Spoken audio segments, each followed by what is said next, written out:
166th Street, right up the Grand Concourse. And I got out. Anyway, I'm really grateful to be here. Clean and an example that we do get clean. An example of a human being that's the best human being I've ever been. It wasn't that way when I came here. The obsession dragged me around like a cheap trick my entire life. The obsession was the most powerful thing I've ever dealt with in my life. It owned me. It told me what to do. And if you were here right now and that obsession has been removed, you'd be well served to thank God, because it is in fact a gift from God. And this program is a gift from God. This was not an easy thing for me to achieve, finding a power greater than myself, finding these steps, finding you, finding a way to live. It was a long, long journey for me. I turned 50 before I had 1 year on this program. I have over 10 now. So I wasn't a kid when I got here. I get younger every year. I'm afraid to think what I'm going to look at like in 5 years. It's frightening. It wasn't the case when I got here. I'll tell you, when I got here, I was 126 pounds with 15 cleverly placed teeth in my mouth. Could bring a smile to anyone's face. I too had hepatitis C. I had emphysema, one lung that was functioning, and a bad attitude. If you needed any help, I could tell you exactly how to get it. You know, it's amazing. You know, we've heard people talk about the disease, and the disease is out to get you, and in fact it is.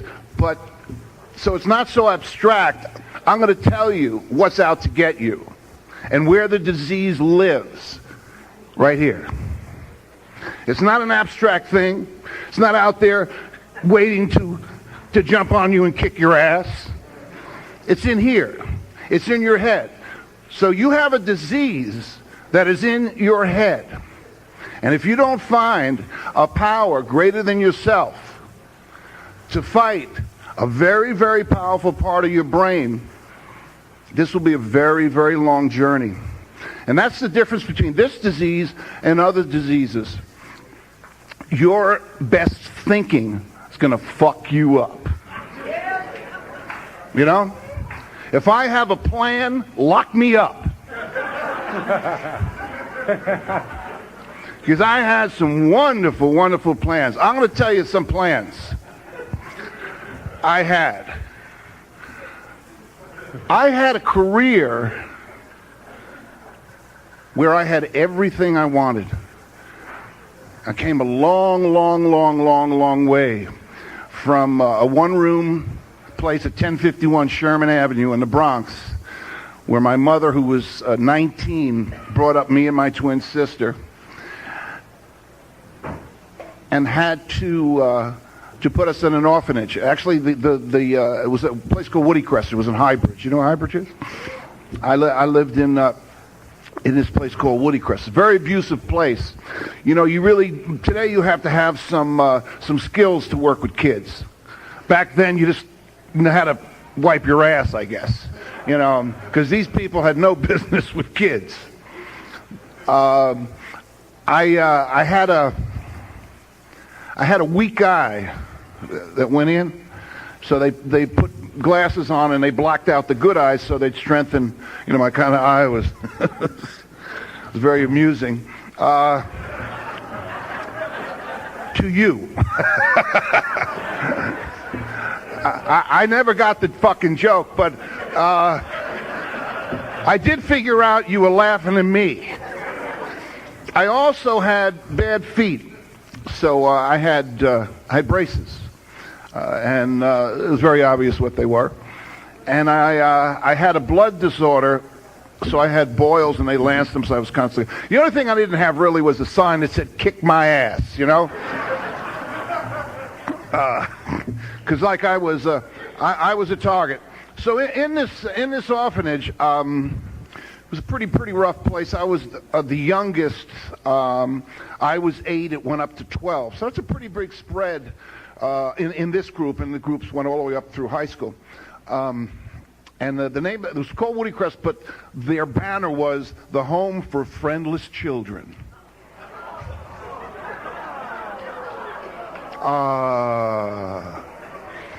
Anyway, I was so nervous, I wet my bed.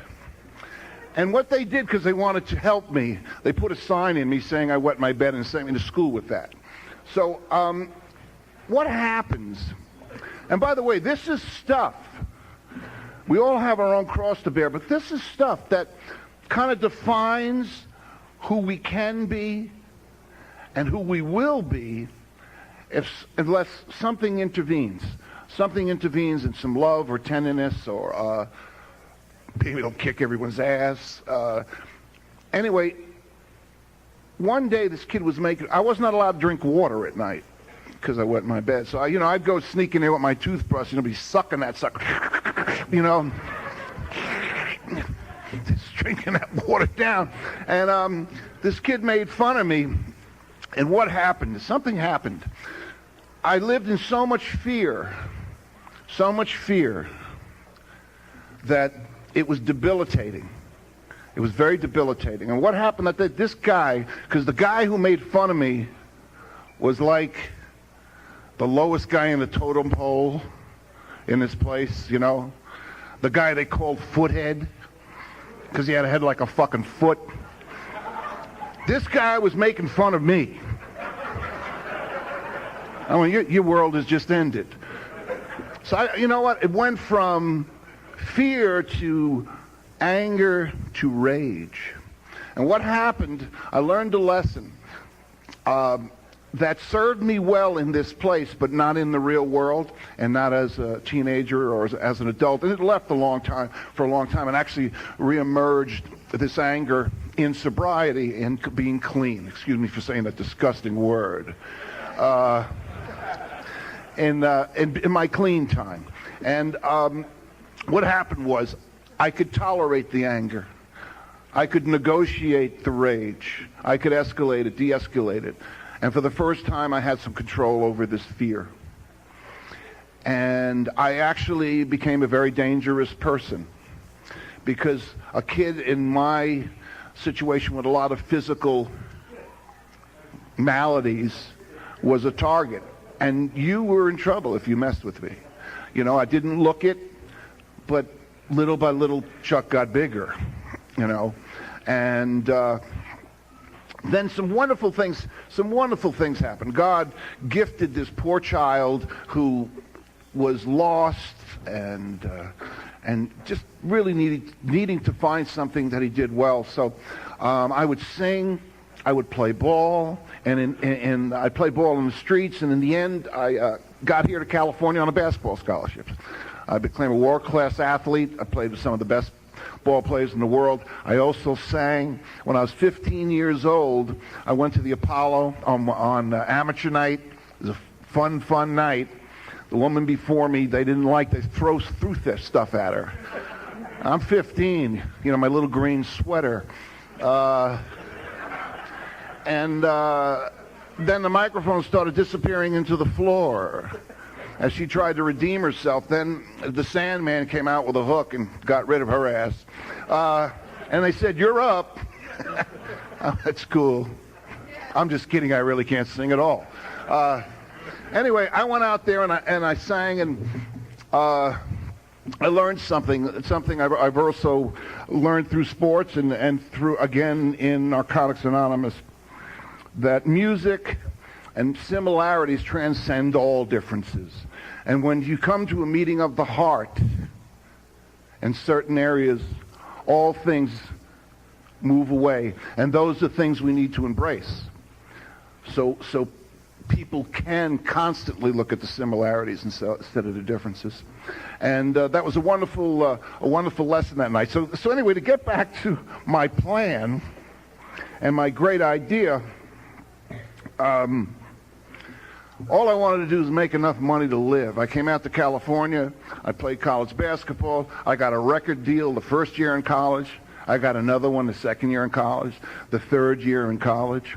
And by the way, I had some success as a teenager. I was in a group called the Rondells that had some success, a doo-wop record. I was a doo-wop singer, a corner kid. I got lucky and met a bunch of guys, and I'd gone to college, so I had some information on how to put business-wise things together.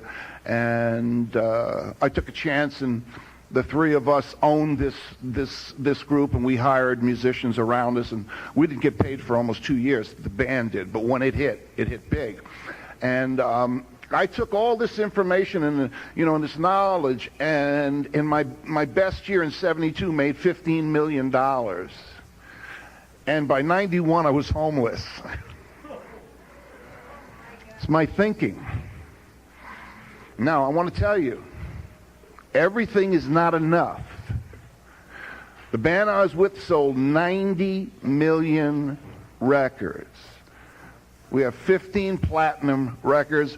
We have, I think we're at number 10th in all time of consecutive hits. We had 21 top 40 songs in a row, 18 top 20 in a row. I'm not telling this to separate myself from you. I'm telling you it's my story, but I'm also telling you it just wasn't enough. It just wasn't enough. So if you're here with some disclaimer in the back of your head, you know what I'm saying? If I only could get Bill, if Barbara was free again, that car's really hot. How about that house? You need to find a peace inside. You need to find a loving, forgiving God. You need to learn these steps and learn how to internalize them and use them in your life. Bing, bang, boom, I'm powerless.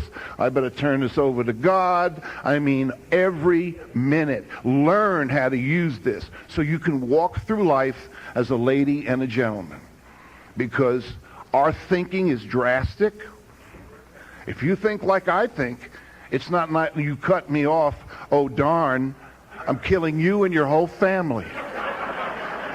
I will track down every member of your goddamn family and their ancestors, and I'll kill every one of them. It's inappropriate. Our thinking, I've come into a meeting as a newcomer, seen a girl, a speaker, and I go, God, isn't she nice? And fantasize. And by the time she's talking to another man, I'm going, you cheating bitch.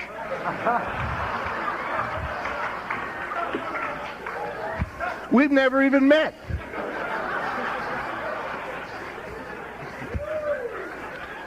We stay in here, and it's like fucking sludge. Our thinking, a little suspect, and it is consistent with addiction. We are self-obsessed. We live in self-centered fear. We're either very low self-esteem, but it's the syndrome, no one likes me, but they're all thinking about me. Or it's like this, I've got a lot of opinions, I'm really never right, but I'm never in doubt. This stuff on a day-to-day basis is tedious. It's tedious. I have been blessed since September 17th, 1991. The obsession was removed. I'm so grateful to my power, which I lovingly call God, because it owned me for so long. And when it was removed, I had a chance. And each day, I learned a little more about this program, and I learned how to use it in my life. And then a time comes when, as they say, life shows up. My father passed away. My hero. My hero. I love this man. I love this man. There was never a thought of using. I wouldn't... the most proudest thing the proudest thing he had was that his son was clean. So I wouldn't dishonor that. But the point, what really being was, it didn't come up. And life shows up. And this is tough. This is tough stuff. The speaker before us mentioned it. And we move on and we use our tools. And sometimes we get our ass kicked. You know, because we're not perfect. I'm not perfect. And I find when I stray away from my spiritual condition, that's when I get in trouble. I have to be very vigilant about that, because deep down there's a little boy that does not want to be humiliated ever again. And now that I'm in tune with that, I give you a little more slack when maybe you come at me at the wrong way. And I'm quicker to turn it over. I'm quicker to let it go. And you know, it's a journey. This is not an event. It's a day-to-day journey. And sometimes I have physical problems.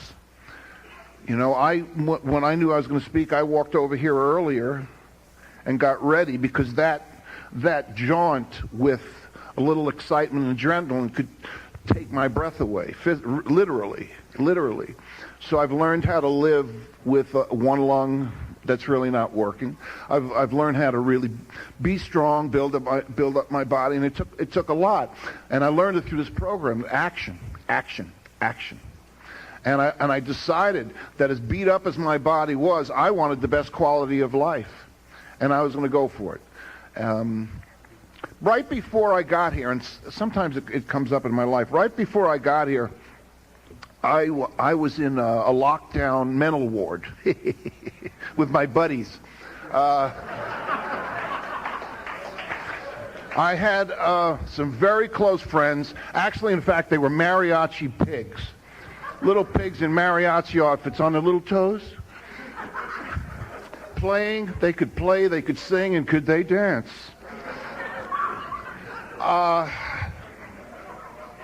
And I realized that when I moved quickly, these hallucinations would come. Now, you know, I wasn't afraid of hallucinations. I had spent good money for them in the past. So I embraced the freebie with all my heart. And these little mariachi pigs with their deep black eyes, and then, you know, then they would go. And, you know, so I developed a twitch. And then they'd come. And then one day they ran under the bed. And I went to look for them. And the nurse said, and this was a moment of clarity, "Chuck, what are you doing?" I said, "I'm looking for the pigs." And she said, "Oh, I see." And I heard myself say that. "I'm looking for the pigs." And then I said, "But I know they're not there." Then they strapped me down.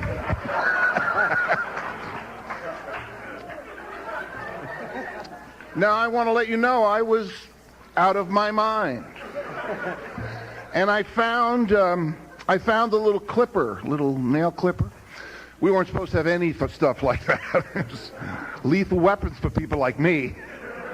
Clip myself to death. And I was constantly screwing things. Serious. Obsessive compulsive. Screwing things. I literally screwed myself out of that place. I found a door. I rarely dismantled the lock. They left me, it was in the back, they left me alone, and I escaped. My little butt hanging out. Just running across the field, you know. This is the truth. Then I realized I was going backwards. They had caught me.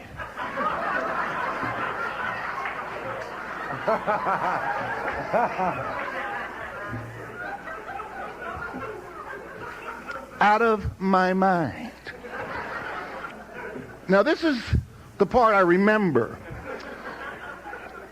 So what happened was I had a seizure, and I was suffering from complete dementia. And you enjoyed that. Anyway, if you would have put a spoon and needle in front of me, I would have made a car out of it. I don't know. I wouldn't have known what to do with it. It was over. They called my family. The call my family had been dreading for years. It was either he's dead, and this call was it's over. He's gone. He's had a seizure, and he's suffering complete dementia. He's not responding to anything. He really isn't. I was in bad shape. I'd had a seizure, and the front part of my global brain stopped functioning. And because of a part of my life that I had, in my music, that I had given some joy to some people, these doctors, which demographically were the same age, wanted to help me, and they did. And I was very lucky. It was a gift from God. And they spent time with me every day, trying to make a connection to another part of my brain. In fact, they felt it was a redundant part of the brain that you could teach. In fact, it was. And it was like, Bill has a dog. Bill has a dog and a cat. How many pets does Bill have? Who the fuck is Bill?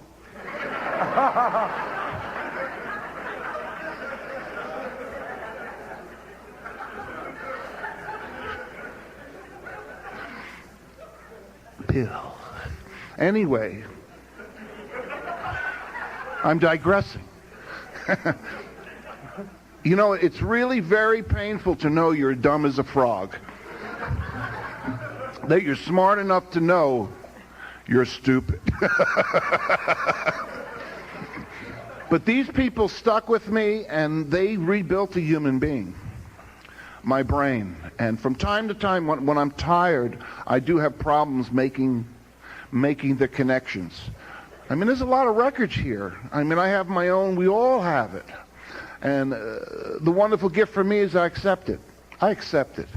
Matter of fact, it's made my life better. I was always a little too fast, always a little too smart. And God just slowed me down. Slowed me down. But the wonderful thing about these people were they saved me. The sad thing was it wasn't NA. So I had no tools, and I left that program, and I went and used immediately because it's what I did.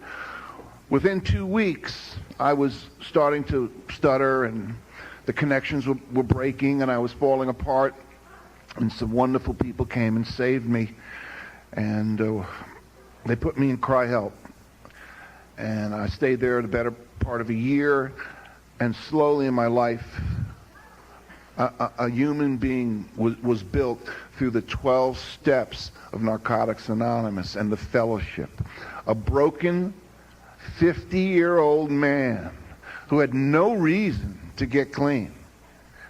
He had lost everything. There was no way he was going to get back what he had.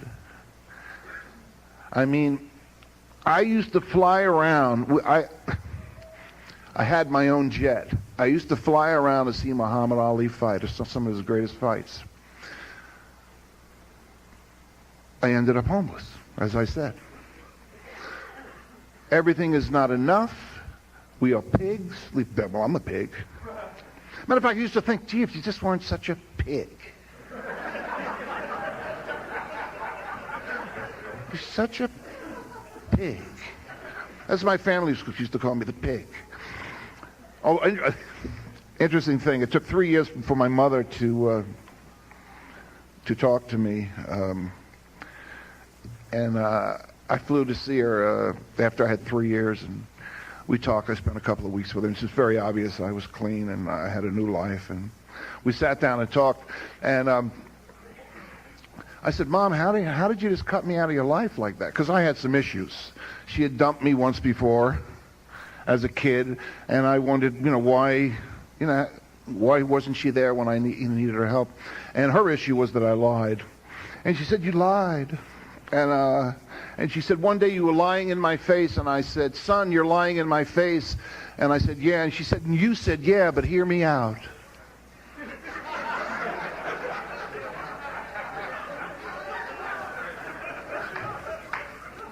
I said, it probably was a good one. Matter of fact, I don't know if this happens to you. I bet it does. I lied so much that sometimes I find myself fondly remembering things that never happened.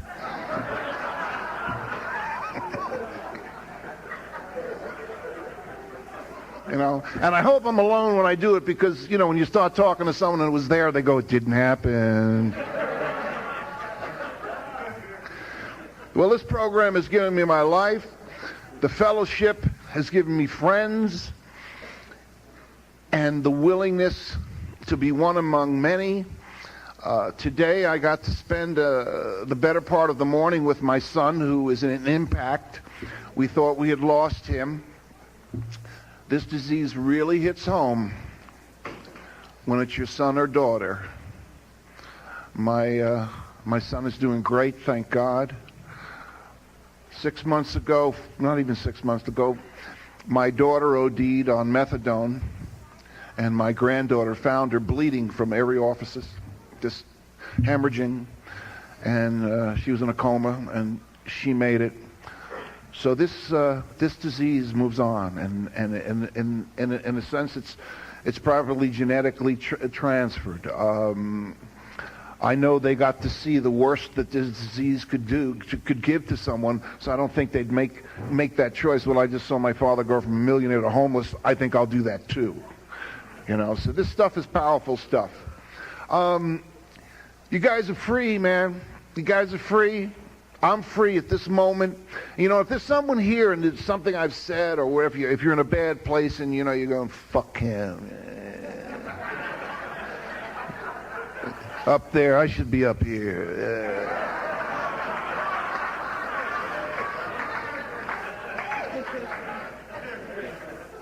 You're not.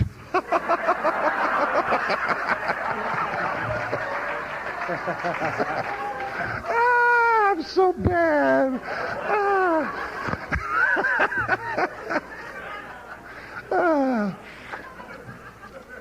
I know how it can be with the head. You get in there. I've said nothing I think that should offend anybody. Maybe some of the language. I'm sure you haven't heard any of it. This is a precious gift. Embrace it. Empower every moment. Don't miss a moment. Embrace your life. Don't settle. Don't settle. You guys can do anything you want. I was told I would never work in the field that I chose because physically I'd be incapable of doing it. That it might be too tedious on my brain. If I didn't kill it out there, it's going to live forever. Matter of fact, that's the problem. When I'm trying to sleep, this sucker's going, man. Well, what do you think, maybe if we got some collagen or a facelift. Oh,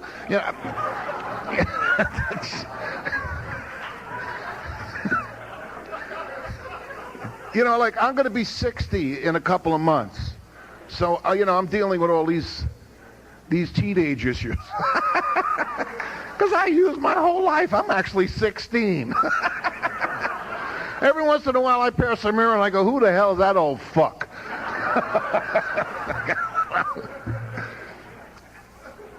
I'm gonna end it. I want to tell you, I'm always honored to be asked to speak, to be a part of this wonderful, wonderful thing.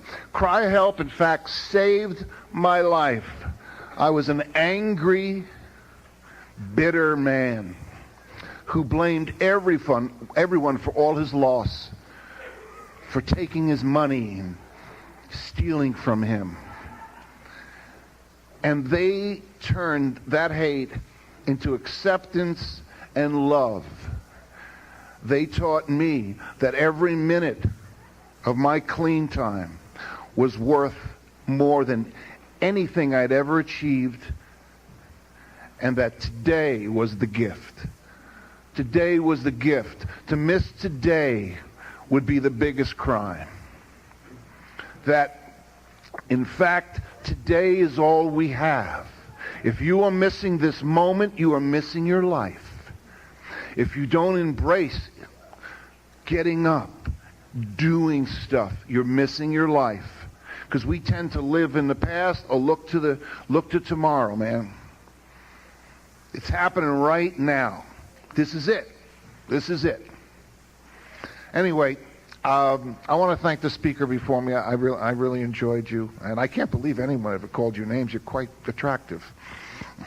Anyway, how about me? I'm just kidding. Anyway,